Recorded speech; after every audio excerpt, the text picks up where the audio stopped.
आज हम special theory of relativity के एक इम्पोर्टेंट कॉन्सिक्वेंस लेंथ कॉन्ट्रैक्शन के बारे में डिस्कस करेंगे। इसको लॉरेंट फिट्जगेराल्ड कॉन्ट्रैक्शन भी कहते हैं और रिलेटिविटी ऑफ साइमल्टेनिटी के नाम से भी जाना जाता है। जब किसी मूविंग बॉडी को किसी स्टेशनरी फ्रेम से ऑब्जर्व किया जाता है तो इस मूविंग बॉडी की मोशन की डायरेक्शन में इसकी लेंथ में कॉन्ट्रैक्शन होता है। इसे ही लेंथ कॉन्ट्रैक्शन कहते हैं। यहाँ पर एस फ्रेम ऑफ रेफरेंस है, ये स्टेशनरी फ्रेम ऑफ रेफरेंस है और इसमें एक रोड है जिसकी लेंथ एल है। यह यूनिफॉर्म वेलोसिटी v से h डायरेक्शन में मूव हो रही है। मीन्स यह रोड है वो इस s फ्रेम ऑफ रेफरेंस जो कि स्टेशनरी है इसके सापेक्ष v वेलोसिटी से h डायरेक्शन में मूव हो रही है। अब यदि हम यह इमेजिन करें कि एक और another frame of reference S dash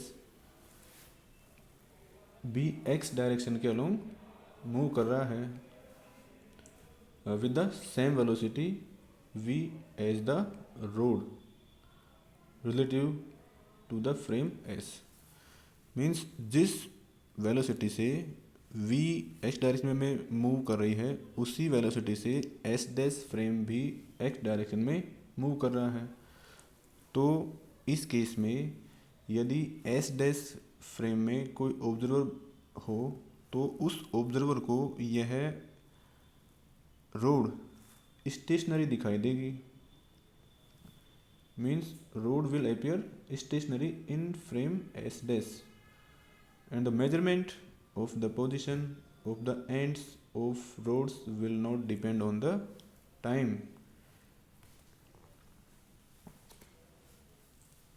इस फ्रेम में एस डैश फ्रेम में इस रोड की जो लेंथ एपियर होगी वो इसकी प्रॉपर लेंथ होगी इस रोड की। इसीलिए इस frame of reference S dash को प्रॉपर फ्रेम कहते हैं और इस लेंथ को प्रॉपर लेंथ कहते हैं। अब यदि एस फ्रेम में जो कि स्टेशनरी है इस रोड के दोनों एंड्स x1 और x2 को साइमल्टेनियसली मेजर किया जाए तो ऑब्जर्व्ड लेंथ होगी इस फ्रेम में L equals to x2 minus x1। अब यदि इस रोड की वेलोसिटी के समान वेलोसिटी से मूव होने वाले एस डैश फ्रेम में से यदि इस रोड की लेंथ को मेजर किया जाए जिसके एंड x2 डैश और x1 डैश है इस एस डैश फ्रेम से मेजर करने पर तो इसकी प्रॉपर लेंथ होगी L nought equals to x2 dash minus x1 dash.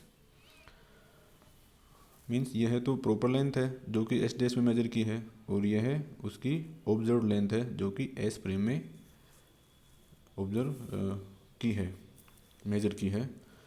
S dash से इस रोड को देखने पर यह स्टेशनरी दिखाई देगी क्योंकि रोड की वेलोसिटी और एस डैश फ्रेम की वेलोसिटी दोनों सेम है। अब लॉरेंट ट्रांसफॉर्मेशन इक्वेशंस को अप्लाई किया जाए तो x2 डैश के लिए इस तरह हम रिप्रेजेंट कर सकते हैं और x1 डैश के लिए ये x2 dash equals to gamma into x2 minus VT2 और x1 dash equals to gamma x1 minus VT1 where gamma equals to 1/1 minus v²/c²।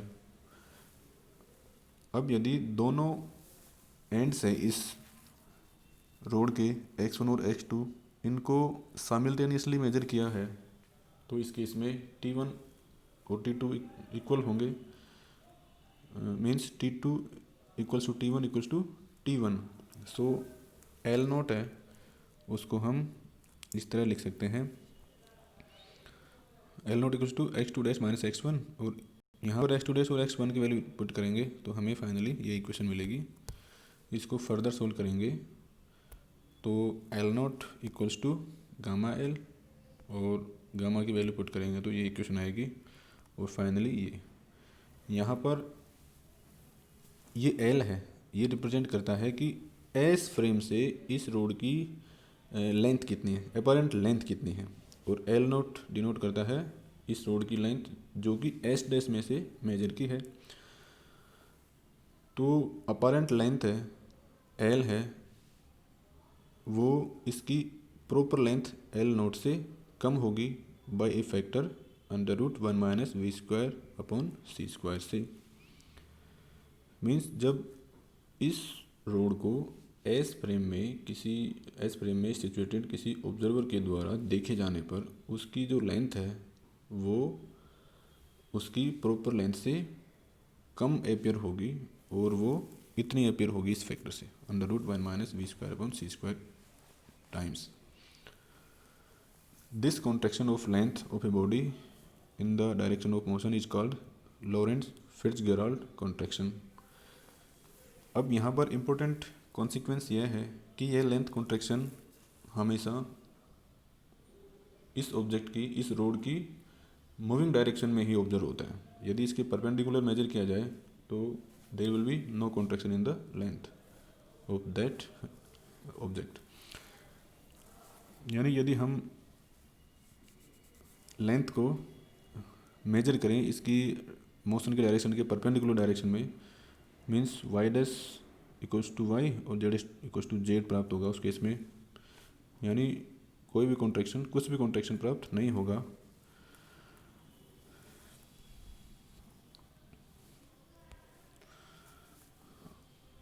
Means जिस डायरेक्शन में ऑब्जेक्ट मूव हो रही है उसी डायरेक्शन में कॉन्ट्रैक्शन प्राप्त होता है। यदि किसी स्क्वायर को जो कि x डायरेक्शन में मूव हो रहा है उसको देखे जाने पर वह रेक्टेंगुलर एपियर होता है, और किसी सर्कल को देखे जाने पर वह एलिप्स एपियर होता है। जैसा कि इस फिगर में दिखाया गया है, एक स्क्वायर है, उसको इस डायरेक्शन में ये मूव हो रहा है, इस डायरेक्शन में एस फ्रेम से देखे जाने पर, स्टेशनरी फ्रेम से देखे जाने पर यह रेक्टेंगुलर प्रतीत होता है, और एक सर्कुलर ऑब्जेक्ट है जो कि v equals to C velocity से मूव हो रही है एक्स डायरेक्शन में। तो इस डायरेक्शन में उसको एस फ्रेम से देखे जाने पर वह एक इलिप्स के रूप में दिखाई देगी। Thank you.